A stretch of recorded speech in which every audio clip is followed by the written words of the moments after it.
Olá, alunos! Sejam bem-vindos a mais uma aula de Sociologia para ensino médio e cursos pré-vestibulares. E hoje nós vamos tratar de um dos temas mais comuns e um dos temas mais pertinentes da Sociologia, que é a relação entre indivíduo e sociedade. Vamos estar tratando aqui, então, de como dar esse entrosamento entre a dimensão do indivíduo e a dimensão da coletividade. E vamos estar aqui vendo isso na perspectiva dos pensadores clássicos da sociologia e também de alguns pensadores contemporâneos. Bem, em primeiro lugar, então, devemos entender que o indivíduo ele é produto da sociedade. Tá? Nesse sentido, o indivíduo ele é sempre fruto de um determinado processo de socialização, na qual as instituições sociais elas são fundamentais dentro do mecanismo de socialização, como a família, a igreja, né, o trabalho, a escola. Então, por socialização, nós vamos compreender, então, como sendo o processo de aprendizado por meio do qual o indivíduo é integrado dentro da sociedade. Bom, nesse sentido, então, a socialização ela vai ser estudada, né, a partir de duas dimensões, que seria a socialização primária, dentro do espaço da família, que é onde a gente vai, nós seres humanos estaremos aprendendo aí, né, os hábitos de higiene mais básicos, vamos aprender a falar, vamos aprender a ser bípedes, entre outras questões importantes, algumas normas, né, e regras que vão construindo os valores pertinentes a cada sociedade, né, na qual o indivíduo está inserido. E também um processo secundário que vai decorrer muito mais dentro do espaço escolar, mas além disso também dentro de outras instituições de socialização, né, como a igreja, né, a religião na qual o indivíduo frequenta, se ele faz algum tipo de esporte, a própria comunidade do bairro, entre outras coisas, tudo bem? A partir disso, então, para compreender o indivíduo, né, dentro da sociedade, existem três dimensões que a gente trata como sendo a primeira dimensão da estrutura social, a segunda dimensão da ação individual e a terceira uma relação de reciprocidade, né, entre essas duas coisas, né, o indivíduo e a sociedade. No caso, quando a gente vai pelo fator estrutura social, a gente está olhando aqui como sendo a sociedade o principal, né, agente que vai construir o indivíduo como ele é. Tá? Por outro lado, no que se refere à ação individual, esse processo ele é contrário. E no caso da reciprocidade, existe uma interação entre essas duas dimensões dessa polarização, né, desse dualismo indivíduo e sociedade. Bem, vamos falar de cada um deles então para a gente poder falar então dos autores e como cada um deles vai estar abordando essas questões. Em primeiro lugar, né, quando falamos de estrutura social, nós estamos pensando aqui num conjunto de regras que nos regem independentemente da nossa consciência, da consciência que temos, né, dessa estrutura. A estrutura social ela está pautada nos princípios segundo os quais nós não pensamos quando nós agimos, quando nós falamos, né? Porém, sem os quais nós não estabelecemos as relações sociais, nós não nos comunicamos. Então, o conceito de estrutura ele vai ser desenvolvido a partir da análise da influência da organização social sobre a maneira de agir, de pensar dos indivíduos e, né, as diferentes formas de coerção social, ou seja, de imposição de padrões, de regras e normas que regulam o comportamento dos indivíduos. Em segundo lugar, né, a linha da ação individual, né, ela está pautada muito mais no sentido que é atribuído, né, a ação do indivíduo pelo próprio agente social, e essa é a única variável capaz de ser observada para a construção de uma ciência sociológica. Então, uma outra perspectiva é essa que vai buscar entender o sentido, né, a motivação, o sentido da ação, né, a motivação que leva o indivíduo a agir de determinada maneira. Tá? E isso a partir de uma perspectiva social. Logicamente, uma ação sempre em relação, né, uma ação que não é uma ação isolada, mas uma ação voltada para outros indivíduos. Então, a sociologia contemporânea ela vai se preocupar, por outro lado, já em analisar a influência recíproca entre a sociedade e o indivíduo, tudo bem? Então, a ideia aqui, né, a gente tem esse esquema, demonstrando como, né, nós temos aqui uma relação recíproca aqui entre o indivíduo, o agente, a sociedade e a estrutura. E aí aqui, então, seria uma relação mútua, né, ao mesmo tempo que a sociedade vai determinar como o indivíduo vai se comportar, o que ele vai ser, etc., você também tem um contrário disso, que é o indivíduo moldando o que a sociedade vai ser, tudo bem? Bem, nesse sentido, pessoal, né, vamos falar então dos pensadores clássicos do pensamento sociológico para a gente entender aqui como cada um deles vai abordar essa relação. Em primeiro lugar, Émile Durkheim, né, esse pensador francês, aí, um dos principais fundadores, né, o primeiro a falar em método, um método próprio da sociologia, né, então considerado o grande pai da sociologia, logicamente que junto com o Max Weber, mas cada um num sentido distinto. Ele vai partir da pressuposto, então, de que a sociedade ela é necessariamente algo anterior e exterior aos indivíduos. Tá? Ou seja, os indivíduos eles se adaptam às regras sociais que são incorporadas pela coletividade. Claramente ele está dialogando aqui com os pensadores do pensamento contratualista, principalmente, porque né, os pensadores que falavam do contrato social, eles diziam que a sociedade era anterior ao indivíduo, que o indivíduo era anterior à sociedade, ele tinha uma existência pré-social e que aí haveria um pacto social que construiria a sociedade e tudo mais, e o Durkheim não via anexo nessa lógica. Para o Durkheim, nós somos necessariamente seres sociais, tudo bem? Então, o objeto de estudo da sociologia durkheimiana é o que ele chama de fato social. E o que são fatos sociais? Fatos sociais é um conjunto de normas e regras coletivas que orientam e condicionam a ação individual. Esses fatos sociais eles só podem ser analisados com objetividade e com neutralidade. Então, por isso que o Durkheim diz que fatos sociais são coisas, ou seja, devem ser tratados como coisas, e coisas devem ser tratadas com objetividade e neutralidade. Veja bem que isso daqui é propriamente a construção de um método propriamente científico, tudo bem? Nesse sentido, né, os fatos sociais, é preciso entender que não é qualquer ação, qualquer coisa que exista na sociedade deve ser considerado como fato social. Para que uma coisa seja fato social, ela necessariamente deve, né, estar contemplando essas três características, que é a coercitividade, a exterioridade e a generalidade. Então, a coercitividade ela é a característica relacionada com o poder ou a força com a qual os padrões culturais vão se impor aos indivíduos que a integram, obrigando então os indivíduos a cumpri-los. Para que uma coisa seja um fato social, né, então é necessário que haja coerção da parte disso, ou seja, né, uma imposição. Caso o indivíduo não cumpra com aquilo que está sendo imposto, provavelmente ele vai sofrer algum tipo de sanção, então ele vai ser punido. Tá? Em segundo lugar, a questão da exterioridade. Os fatos sociais eles são exteriores à consciência individual, ou seja, eles existem desde antes do indivíduo nascer e eles vão continuar existindo depois da morte do indivíduo. E por fim, a questão da generalidade, ou seja, que os fatos sociais eles são coletivos, tá? E eles não existem para um único indivíduo dentro de um mesmo grupo, dentro de uma mesma sociedade, mas para todo esse grupo, toda essa sociedade, servem para todos. Por isso eles são gerais. Então, os fatos sociais, eles são coercitivos, eles são exteriores e eles são gerais. Tudo bem? A partir disso, então, o que o Durkheim vai afirmar é que a sociedade ela não vai ser simplesmente uma soma de indivíduos, tá? Mas ela deve ser entendida como uma individualidade psíquica que é resultante da combinação de consciências individuais. O que vai resultar, então, vai constituir, né, uma entidade distinta que ele chamava de consciente coletivo.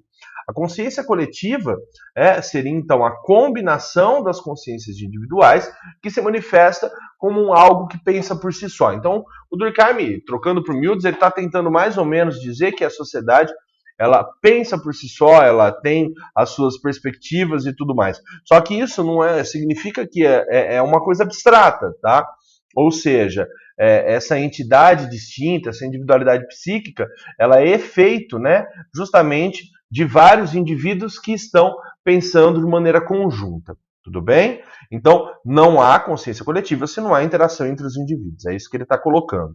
Então, a sociedade, para o Durkheim, é muito interessante porque ela vai ser comparada, então, como uma máquina ou como um organismo vivo.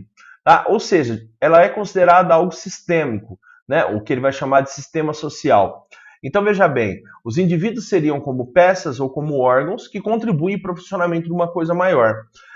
Logicamente que os indivíduos combinados também formam instituições que também funcionam como órgãos. Então, veja bem, quando você pensa num organismo vivo, no nosso corpo humano, o que você tem em mente? Você tem em mente de que existem vários órgãos que são independentes na sua ação, né? Eles têm as suas funções propriamente, porém, né, independente no sentido de que eles agem sozinhos para cumprir determinadas funções, só que as funções desses indivíduos dependem da função de outros indivíduos, então eles são interdependentes. Tá? Nesse sentido, né, por que a gente fala aqui que existe uma questão de ordem e função, e por que a sociologia de Durkheim é chamada de estrutural funcionalista?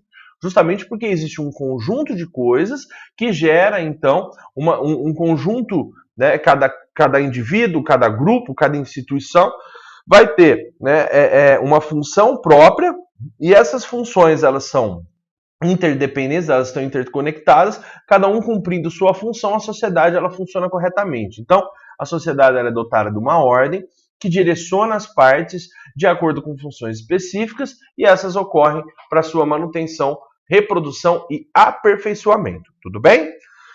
A ordem social, então, veja que Durkheim ele segue uma linha do pensamento positivista de Auguste Comte. Então ele tem que a ordem social ela é necessária, assim como os positivistas também entendiam isso, para que a sociedade e seus elementos desempenhem as determinadas funções que contribuem para a sua existência. Trabalhando devidamente encaixados, né, como as peças de um maquinário, né, tudo muito ordenado, cada coisa no seu lugar, os elementos então eles garantem que a vida social siga um caminho normal e, portanto, ocorre o que ele vai chamar de uma coesão social. Né? A coesão social, então, faz com que os fatos sociais sejam normais, né? Sejam esperados. Mas, né, o tema da ordem social tem que ser compreendido a partir dessa ideia de coesão, né? Porque a coesão ela resulta da ação solidária das partes, o que ele chama de solidariedade social. Essa solidariedade social, por sua vez, ela é construída através das instituições sociais. Então, veja bem, solidariedade em Durkheim não é altruísmo, não, mas pelo contrário, é justamente a sociedade atuando mutuamente, ou seja, as partes muito bem ordenadas atuando de maneira mútua. O que significa isso? Significa que existe uma interdependência entre todas as partes dentro dessa sociedade. E justamente por elas, cada uma delas cumprir sua função, é isso que gera a solidariedade na perspectiva de Durkheim. Na realidade, ele vai trabalhar o tema da solidariedade em duas dimensões distintas, mas a gente está falando aqui da sociedade ocidental, da sociedade industrial. Então, dentro da sociedade industrial, o que gera solidariedade é justamente a interdependência entre os indivíduos. Então, o que o Durkheim também vai ressaltar é que uma sociedade coesa é uma sociedade saudável. Caso contrário, se você tem desvios, né, nos padrões que estabelecem essa vida social saudável, as disfunções sociais e fatos que ele chamava de patológicos, né, em demasia, você tem uma interrupção da solidariedade social e isso gera um estado de anomia, né, ou seja, que leva os indivíduos a não se ver como parte do todo. E ao não se verem como parte do todo, né, eles tornam a sociedade uma coisa doente, tá? E isso é um problema aí que acontece muito regularmente nas sociedades, né? Então, vários casos aí a gente pode citar como exemplo, mas o principal deles pode ser a violência e a criminalidade. Bem, numa perspectiva contrária de Durkheim, a gente tem então aqui o Max Weber. Para o Max Weber, o objeto do estudo, né, dentro da sociologia, é necessariamente a ação social. E ação social, né, significa que, ao estudar a ação social, ele vai compreender que a sociedade ela não é anterior, né, nem exterior ao indivíduo, mas pelo contrário. Né, a sociedade só existe por conta do próprio indivíduo, porque é o indivíduo que transforma a sociedade a partir das suas ações, e a sociedade ela está muito mais dentro do indivíduo, dentro de uma questão propriamente de sentidos. O sentido, né, social da maneira que ele age e as coisas que ele faz. Então, as normas sociais, né, que para o Durkheim eram fatos sociais, na perspectiva do Max Weber, elas existem apenas a partir do sentido atribuído a elas pelos indivíduos. Isso é, não tem valor em si mesma. Né? Então, a sociedade ela é moldada pelo conjunto de decisões de muitos indivíduos que reconhecem essas regras e atribuem, então, sentidos, né, e manifestam as razões para obedecer essas regras de maneira consciente. Então, é assim, nós não obedecemos as regras, as normas sociais cegamente, porque aquilo foi inculcado na nossa cabeça desde pequenininho e nós tememos, né, não agir conforme o padrão determina, porque a gente tem algum tipo de receio. Não, nós agimos conforme isso, justamente porque existe aí um sentido que nós damos a essas coisas. Então, vamos trabalhar um exemplo aqui para pensar, ao mesmo tempo, fato social, tá? Esse exemplo enquanto fato social e enquanto ação social. Então, presta atenção. Quando nós falamos, um exemplo que eu gosto muito de utilizar com meus alunos, né, por exemplo, os hábitos que os japoneses têm, que às vezes são distintos dos nossos, mas vamos dar um exemplo de uma coisa muito básica, que é o fato deles chegarem em um local, né, sempre que eles vão entrar dentro de casa, eles tiram o sapato, tá? Se fosse um fato social, a gente entenderia que essa é uma ação coercitiva, tá? Nós entenderíamos que é coercitivo porque provavelmente alguém sempre diz para eles que eles não podem entrar dentro de casa com o sapato. Em segundo lugar, serve para todos, então é geral, tá? E é uma regra exterior a ele. Não foi ele que escolheu que ele deve ou não entrar com o sapato dentro de casa. Quando ele nasceu, isso já existia e vai continuar existindo. Agora, se nós tratarmos esse mesmo exemplo enquanto uma ação social, o próprio indivíduo ele vai racionalmente ver sentido nisso, tá? E todos os indivíduos dessa sociedade, de maneira geral, também irão. Então, nessa perspectiva, então, para o Durkheim, para o Weber, desculpa, é o sentido, né, que faz o indivíduo, ele fala, não, eu não posso porque eu levo impurezas para dentro de casa, essas impurezas elas podem ser tanto físicas quanto podem ser impurezas no mundo espiritual, aí vai da crença que eles têm, então é outro fator, tá bom? É outra coisa, é uma maneira diferente de entender. Um outro exemplo, o exemplo da linguagem. A linguagem é um fato social? Claro que é. Né? Se você chegar dentro de um local e você não tiver falando a mesma língua, o mesmo idioma que as pessoas falam, você não vai conseguir se comunicar. Então é coercitivo por conta disso, porque você precisa se comunicar como todos. E não é você que escolhe o jeito que você vai falar, então, portanto, é exterior a você. E essa mesma linguagem, esse mesmo dialeto comum, ele serve para todos. Só que no caso do Max Weber, ele já vai olhar a linguagem, o próprio ato de falar a mesma língua que o seu interlocutor, né, com aqueles indivíduos que estão interagindo com você no mesmo grupo, como algo que todos atribuem um sentido. Tá? Ou seja, existe uma motivação. Qual que é a motivação? Eu preciso me comunicar. E se eu preciso me comunicar, o sentido necessário é que as pessoas me entendam. Então eu preciso falar a língua, né, que essas pessoas falam. Então, são exemplos iguais, porém abordados de uma maneira distinta. Tudo bem? A ação social, então, cabe dizer que ela não é qualquer ação isolada praticada pelo indivíduo, mas é toda a ação realizada pelos indivíduos levando em conta a expectativa de outra ação dos demais.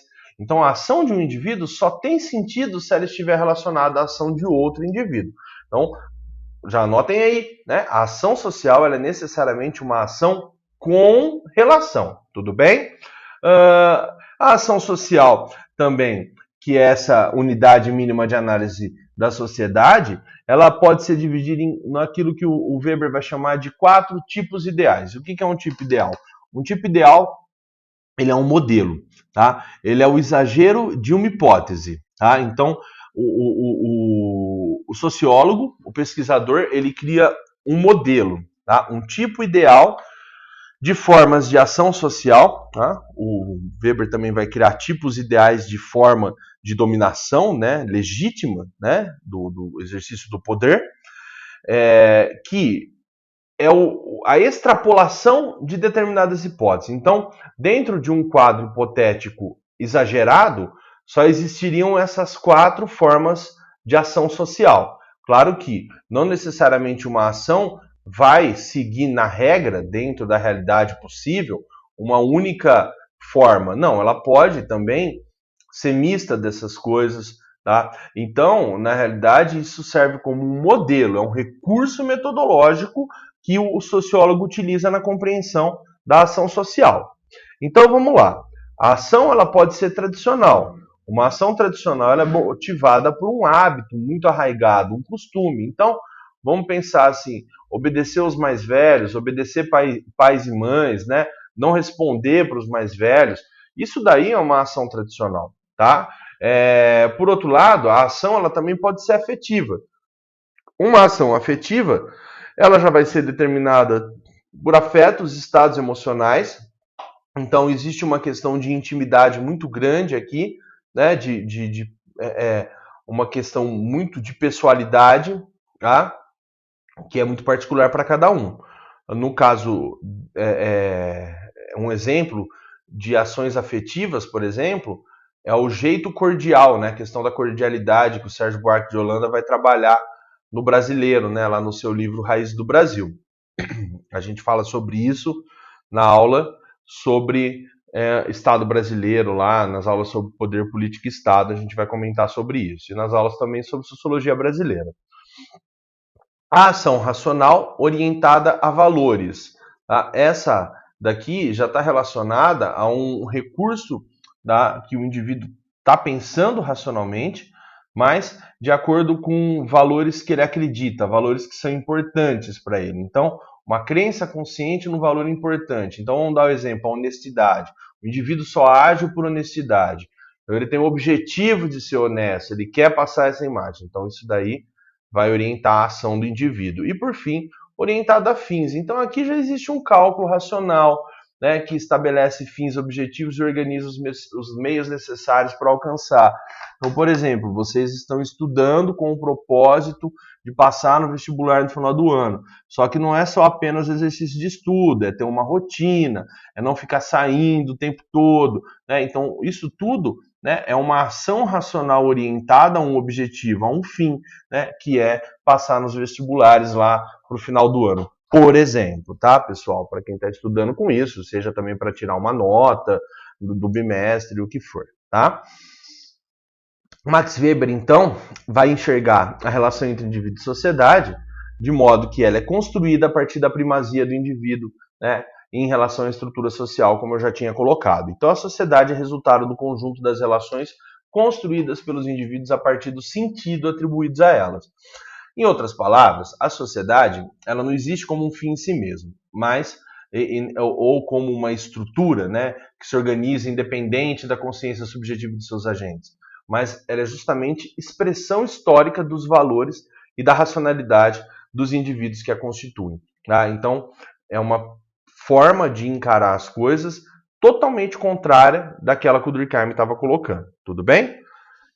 Agora, então, a gente vai falar sobre o Karl Marx, e aqui a gente tem uma perspectiva, que é uma perspectiva que também se refere a uma questão de reciprocidade, mas o conflito social que está em questão aqui.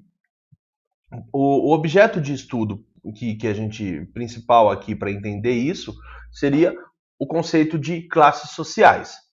A sociedade, em Karl Marx, ela já é vista como totalidade, ou seja, a sociedade ela é construída pelas ações individuais limitadas por condições históricas e materiais específicas. Então, isso faz parte de uma metodologia de compreensão da realidade que o Marx chama de materialismo histórico.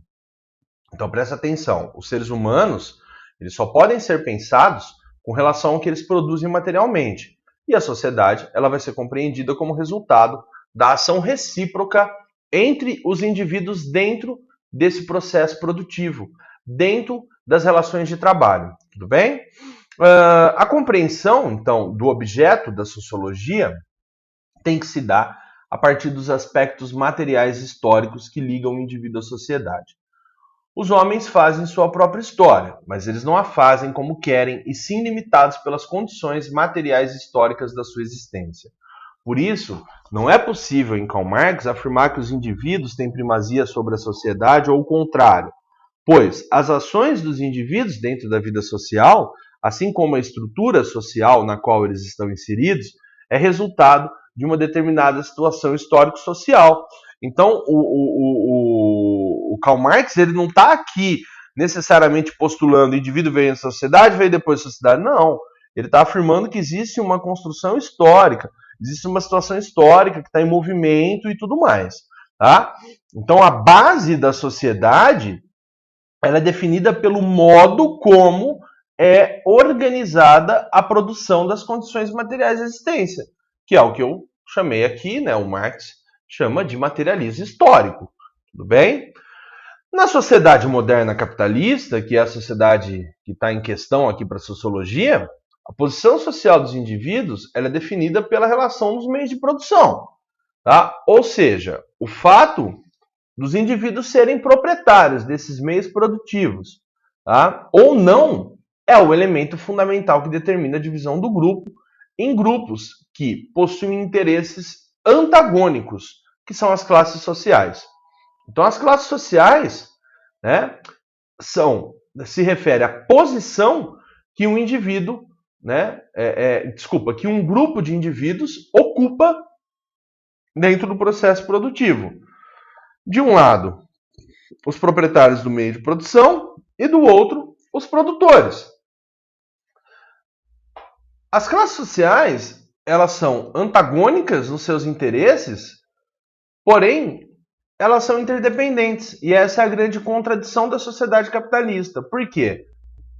Se o interesse da classe proprietária é obter cada vez mais lucro, né, para maximizar o seu capital, e esse lucro, né, ele só pode ocorrer a partir da exploração do trabalho. Por outro lado, a classe trabalhadora, né, a classe não proprietária, os produtores, o proletariado, né, e os proprietários seriam a burguesia, eles possuem um interesse de ter uma qualidade de vida diferenciada. Mas para isso eles precisam ser menos explorados. Só que para eles sobreviverem, eles também precisam vender a sua força de trabalho, né, aos produtores, aos proprietários. Então, o Marx vai entender que a propriedade privada dos meios produtivos é a maior causa da dominação de uma classe sobre a outra, né, ao longo da história. Tá? E é justamente a partir dessa propriedade que você tem aí a base da exploração do trabalho. Tá? Então, o trabalhador ele foi expropriado do meio produtivo em um passado remoto, em determinada ocasião, tá? Que isso também pode ser debatido aí de outras maneiras, mas não cabe aprofundar isso agora. Tá? E ele é constantemente expropriado daquilo que ele produz. Tá? Então, ele é alienado daquilo que ele produz. O Marx, então, ele vai eleger a classe social como uma unidade de análise sociológica que permite pensar a relação entre indivíduo e sociedade de uma maneira recíproca. Ou seja, acabei de falar isso, não é possível pensar no indivíduo sem levar em conta sua inserção numa determinada classe social. Tudo bem? Então, você não consegue pensar na sociedade também sem compreendê-la como resultado do processo histórico. Ok? Marx, então, vai entender que os antagonismos entre as classes eles são necessariamente o motor da história. A isso, então, ele chamava de luta de classes. Então, a contradição que existe, né, e que é inerente, né, às classes sociais é a luta de classes. E essa luta de classes, quando ela chega, né, ao conflito definitivo, né, às vias de fato, ela vai resultar numa transformação histórica. Tudo bem? Então, para o Marx, né, era necessário o que ele vai chamar aqui, o que ele acreditava, né, a emergência de uma sociedade sem classes, ou seja, uma sociedade em que os meios produtivos não seriam propriedade de alguns poucos indivíduos, mas de toda a coletividade. Sendo assim, né, não seria privilégio de ninguém. Só que, para que essa luta de classe chegasse às vias de fato e houvesse a possibilidade da transformação social por meio da classe trabalhadora, que ia estar, né, acabando com a propriedade privada e coletivizando essa propriedade privada dos meios produtivos, né, antes de tudo era preciso que a classe trabalhadora tomasse consciência de classe, tá? E o que é essa tomada de consciência de classe? É ver e compreender que sem ela, né, a sociedade não funciona. Ou seja, é só isso que poderia estar ocasionando aí a transformação da sociedade. Então, o Marx ele vai olhar para a relação indivíduo e sociedade a partir desse viés da reciprocidade. Tudo bem? Bem, a partir disso, então, nós podemos falar agora dentro das perspectivas sociológicas contemporâneas. Na sociologia contemporânea, a relação entre indivíduo e sociedade está relacionada a uma experiência social da nossa própria época. E ela vai articular aqui diferentes concepções sobre o papel e os limites da ação individual. Então, eu vou falar de alguns autores rapidamente para a gente ilustrar um pouco como isso acontece, mas a gente vai ver como que para eles existe ali um efeito de mão dupla, não é só o indivíduo atuando ou só a sociedade, mas os dois, cada um, né, de uma maneira distinta. Existem alguns detalhes de diferença entre eles, mas não é difícil de compreender. Em primeiro lugar, temos aqui o Norbert Elias, que vai recontextualizar a discussão entre estrutura social e ação social. E ele vai negar a dicotomia, né, entre indivíduo e sociedade. Para ele, existe um constante e proveitoso processo de influência mútua, em que o indivíduo constrói a sociedade, tá, e é simultaneamente influenciado por ela.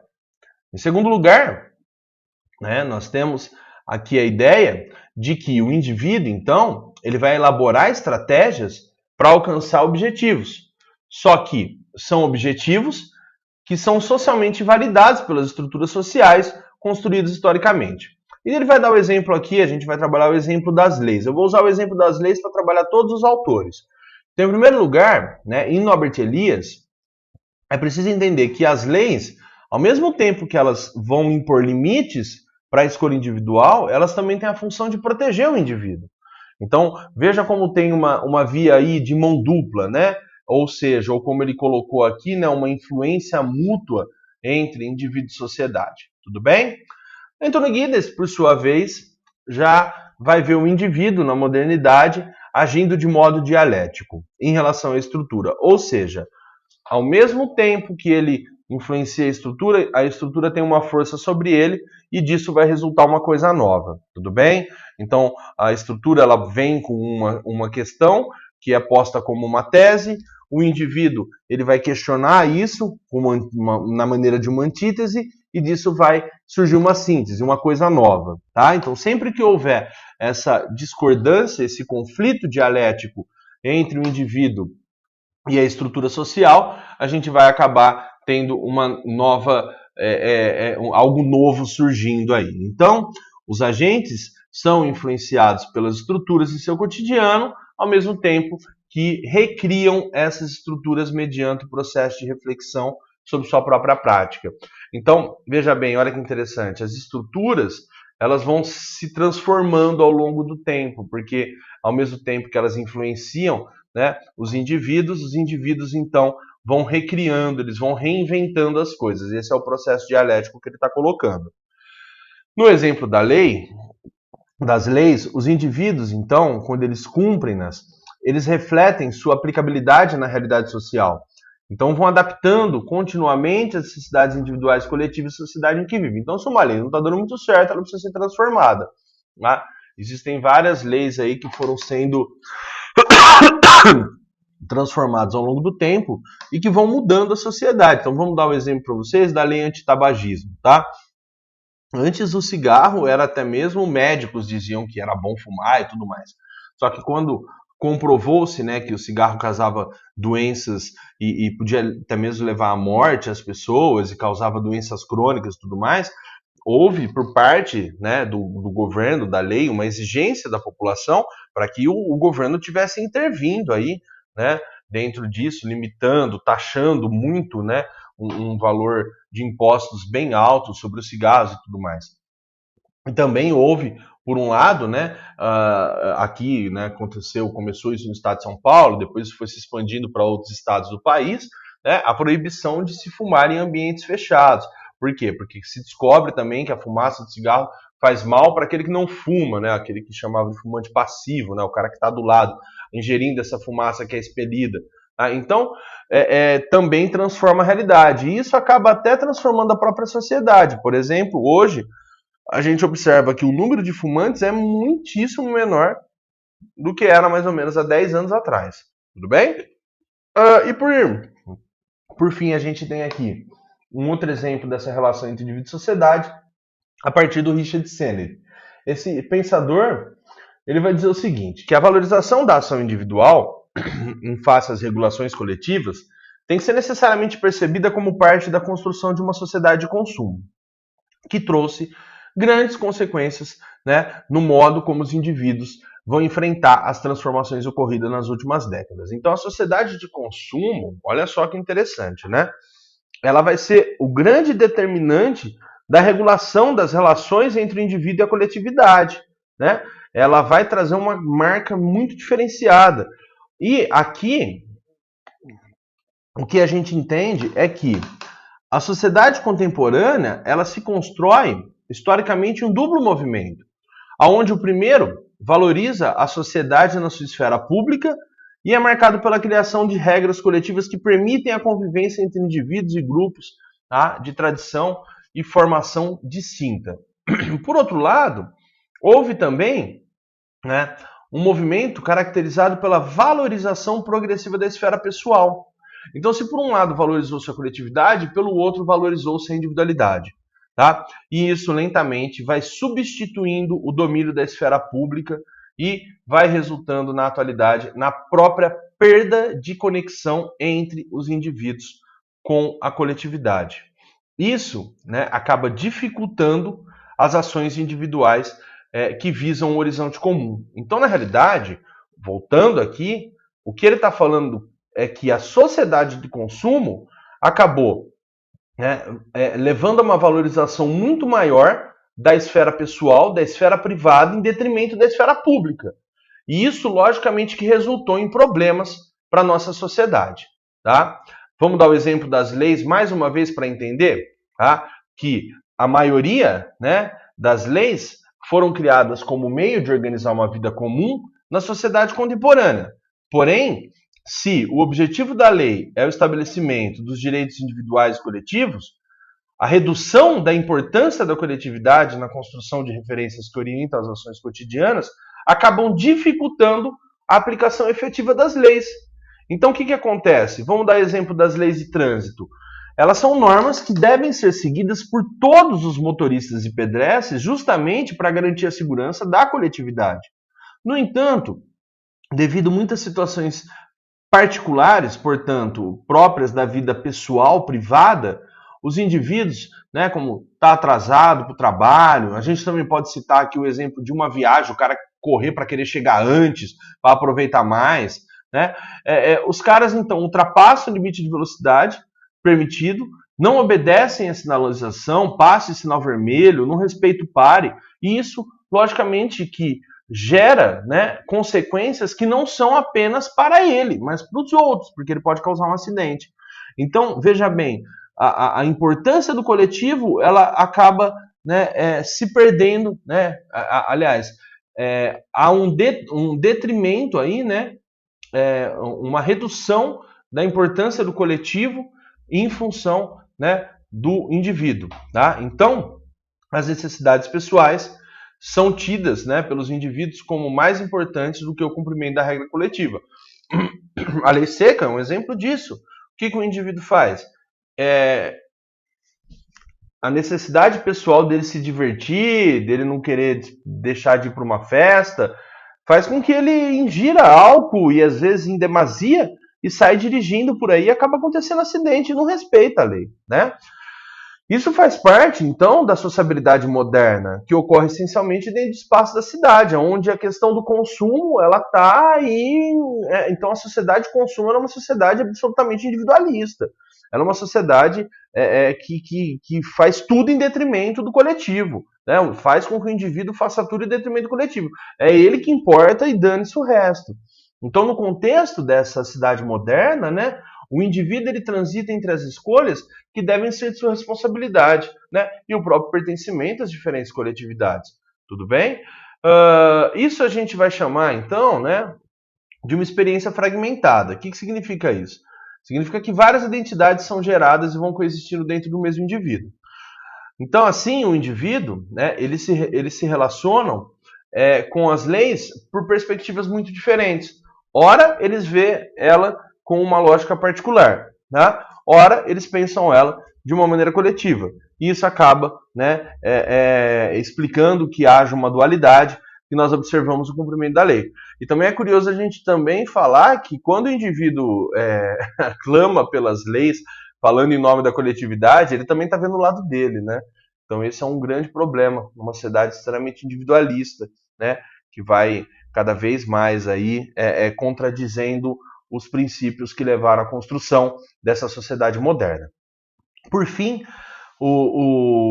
trazemos aqui o conceito de imaginação sociológica do Charles Wright Mills, justamente para dizer que, para a gente compreender, né, poder interpretar as consciências individuais, nós temos que necessariamente enxergar elas como parte de uma experiência social. É isso que é a ideia de imaginação sociológica, aonde nós temos que ir além das experiências e observações individuais para poder compreender os temas coletivos. Tudo bem? Ou seja, é a dimensão histórica, tá? Então, não dá para a gente pensar a vida de ninguém se não na sua dimensão histórica, senão a gente não consegue compreender, tá? As pessoas não vivem sozinhas, elas são necessariamente construtos sociais. Tudo é construção social e por isso, né, se tudo é construção social, para a gente compreender a ação de um indivíduo, a consciência de um indivíduo, por que ele pensa, a gente tem que olhar para essa experiência histórica, para essa experiência social e tem que entender esse meio à sua volta para entender o comportamento, tá, do coletivo. Tudo bem? E aí a gente também pode compreender o coletivo, né, a partir disso de maneira melhor. Então, vamos voltar ao exemplo do trânsito, né? O que nós entendemos é que a pressa, ela é uma preocupação social, porém, nós vamos compreendê-la como um fato de importância social, né? A pressa no trânsito, né? O indivíduo querer correr é um problema pessoal, uma preocupação pessoal, só que isso é um problema, né? É um fato de importância social. Por quê? Porque as ações individuais, elas afetam diretamente a vida da coletividade. Quando o indivíduo causa um acidente porque ele não está respeitando as leis de trânsito, o que ele vai fazer? Ele vai também colocar em risco a vida de outras pessoas. Tudo bem? Então, pessoal, a sociologia, ela deve necessariamente permitir, né, ao indivíduo relacionar o seu cotidiano com a realidade histórica social, fazendo com que o sujeito reflita acerca da implicação de suas ações na coletividade. Tá? Esse é o objetivo. Então, a sociologia, ela é muito importante, né? Repetindo, para fazer com que o indivíduo tenha condições, né? Então, cada um de nós temos que ter um mínimo de conhecimento sociológico para nos vermos, né, como parte de algo maior, ou seja, para relacionar o nosso cotidiano com a realidade histórica, tá? Com uma experiência social que nos extrapola, porque assim nós temos condição de refletir, né, em relação à implicação das nossas ações na coletividade e também o contrário, logicamente. Beleza? Então, o que eu tinha para falar para vocês sobre essa relação entre indivíduo e sociedade era mais ou menos isso, tá bom? Bons estudos para vocês e até o próximo vídeo, pessoal. Um abraço a todos.